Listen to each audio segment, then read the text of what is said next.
बिस्मिल्लाहिर्रहमानिर्रहीम। अस्सलाम वालेकुम फ्रेंड, कैसे हैं आप दोस्तों। आज आपके लिए पेशावर के मशहूर कीमा कढ़ाई की बिल्कुल एक नए तरीके से और बहुत ही जल्द यानी 5 से 10 मिनट में बनने वाली रेसिपी लेके आया हूँ, जिसको आप बहुत ही आसानी से अपने घर पर बना सकते हैं। तो करना ये है कि आपने वीडियो को कंप्लीट ज़रूर से देखना है।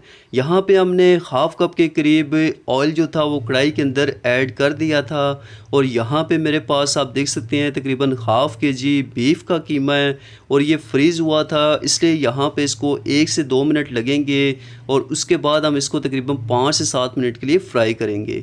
यहाँ हमने इसके अंदर तकरीबन 2 टीस्पून के करीब लहसुन और अदरक का पेस्ट ऐड किया है, जिसके अंदर हमने थोड़ा सा पानी ऐड किया था, और मज़ीद हम इसको 3 से 4 मिनट के लिए फ्राई कर। उसके बाद हम इसके अंदर 1 टीस्पून सब्ज़ मिर्च का पेस्ट ऐड करेंगे, 1 टीस्पून इसके अंदर नमक ऐड कर देंगे, 1 टेबलस्पून इसके अंदर हमने कुटी लाल मिर्च ऐड करनी है। ये तमाम मसाले ऐड करने के बाद इसको हमने 1 मिनट के लिए अच्छे से फ्राई करना है, और उसके बाद हम इसके अंदर 2 टमाटरों का पेस्ट है वो हम इसके अंदर ऐड करेंगे।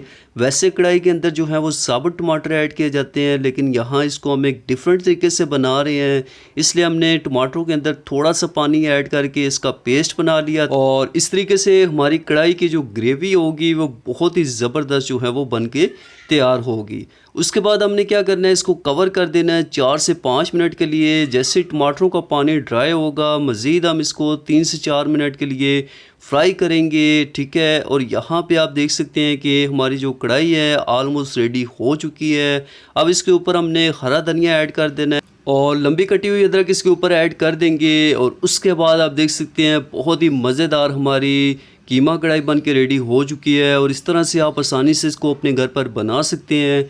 अगर आपको वीडियो पसंद आती है, इस वीडियो को आपने लाइक कर लेना है, चैनल पर नहीं है तो चैनल को ज़रूर से सब्सक्राइब करना है।